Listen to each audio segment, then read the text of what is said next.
আমার ইনবক্সে কালকে একটি মেসেজ এসেছিল। মেসেজটিতে লেখা ছিল, আমি একজন বেশ্যা, আপনার একটি গল্প শুনে আমি আপনাকে নক দিলাম। জানি ভাবছেন মজা করছি, কিন্তু আমি মজা করছি না, সত্যিটাই বলছি। এখন হয়তো ভাবছেন যে আমি কেন আপনাকে মেসেজ দিছি, আমার মতো বেশ্যা কেন আপনাকে মেসেজ দেবে।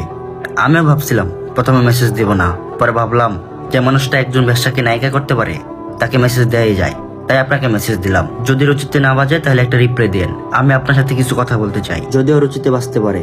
কত মানুষকে দেখলাম রাতের অন্ধকারে আমাকে আদর করতে করতে মরে যাওয়ার মতো অবস্থা, অথচ দিনের আলোয় আমাকে সহ্য করতে পারে না, গালি দেয়। আমি মেসেজটা দেখে কতক্ষণ চুপ করে বসে থাকলাম, তারপর প্রোফাইলটা চেক করলাম, তারপর বললাম, হ্যাঁ ঠিক আছে বলেন। আমার শুনতে কোনো আপত্তি নেই। মেয়েটি মেসেজটি রিপ্লাই দিল পরের দিন, বলল, দুঃখিত, আপনি যখন আমাকে মেসেজ দিয়েছিলেন আমি তখন অন্য একজনের ফাইল পূরণ করতে ব্যস্ত ছিলাম, তাই আমি টিকটকে ছিলাম না। যাই হোক, আপনাকে নক দিয়েছি আমার জীবন কাহিনী শোনানোর জন্য। আপনি কি শুনবেন? না শুনলেও খুব একটা ক্ষতি নেই, তারপরেও আমি আপনাকে শোনাতে চাই। আমি গুলশানে বাবা মার সাথেই বড় হয়েছি। আমি লেখাপড়ায় খুব ভালো ছিলাম।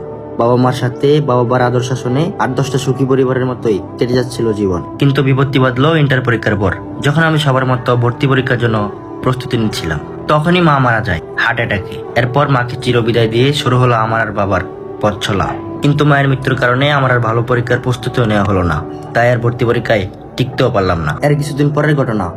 মায়ের অভাবে নাকি মায়ের শরীরের অভাবে বাবা এতটাই ক্ষুধার্ত হয়ে পড়েন যে আমাদের বাড়ির কাজের মেয়ের উপর ঝাঁপিয়ে পড়েন। শুধু আমি থাকাই বুয়া কোনো মতে রক্ষা পেয়ে গেছিল। এরপর বাবা দ্বিতীয় আরেকটি বিয়ে করেন। নতুন মা আমাকে বরাবরের মতোই মেনে নিতে পারেনি, ঘরের সব কাজ করাতেন আমাকে দিয়ে। এভাবে যাচ্ছিল দিন।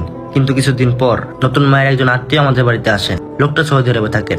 লোকটা আমাকে একা পেলেই উল্টাপাল্টা মন্তব্য করতেন, বলতেন আমি খুব সেক্সি, আমি খুব পারবো, ইত্যাদি ইত্যাদি। এ কারণে আমি তাকে এড়িয়ে চলতাম। কিন্তু তখন আমি বুঝতে পারিনি যে আমার জীবনে কি দিন আসতে যাচ্ছে। লোকটা দেশে আসলে বড় বড় হোটেলে থাকতো আর মেয়ে নিয়ে সারা রাত ফুর্তি করতো। তিনি সেই অভিজ্ঞতা থেকে আমার নতুন মাকে বললেন, এত সুন্দর একটা শরীর গড়ে রেখে দিয়েছো, ওকে কাজে লাগাতে পারলে কত টাকা আসবে কল্পনা করতে পারো? নতুন মা প্রথমে শুনতে চাননি, কিন্তু টাকার এমন শুনে রাজি হয়ে গেলেন। টাকা এমন একটা জিনিস যাকে কেউ ফেলতে পারে না, তাই তো আমার বাবাও কিছু বললেন না, নীরবে সম্মতি দিয়ে গেলেন। সেই থেকে বাধ্য হয়ে আমার এই পাশে আসতে হলো। লোকটা 5 স্টার হোটেলে আমাকে ঠিক করে দিলেন। সেখান থেকে গাড়ি পাঠায়, আমি যাই, আর তাদের ফুর্তি শেষ হলে আমি ফিরে আসি। আর সব টাকা যায় আমার মায়ের হাতে। জানেন, আমাকে একটা মোবাইল ব্যবহার করতেও দেওয়া হয় না। যদি পালিয়ে যাই, একটা পুরোনো কম্পিউটার আছে, এটাতে অনেক বলে নেটটা লাগিয়েছি। জানেন, আমাকে ঘর থেকেও বাইরে হতে দেয় না।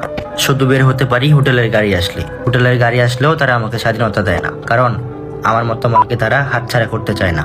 আরো শুনবেন, আমাকে ঠিক মতো খেতেও দেয় না, কারণ যদি বেশি খেলে আমি মোটা হয়ে যাই। এই হলো আমার জীবন, তাই আমি আপনাকে খুলে বললাম, কারণ আমি মুক্তি চাই। আপনি কি আমাকে মুক্তির পথ দেখাতে পারবেন, নাকি আত্মহত্যাই আমার মুক্তির পথ? আমি আপনার উত্তরের অপেক্ষায় রইলাম। পুরো মেসেজটা পড়ে আমি চুপ করে রইলাম। আমি কি উত্তর দিব আমার জানা নাই। আর আপনারা যারা আমার কথাগুলো শুনেছেন, আপনারা এই কমেন্ট বক্সে বলেন মেয়েটাকে আমার পক্ষ থেকে কি উত্তর দেওয়া যায়।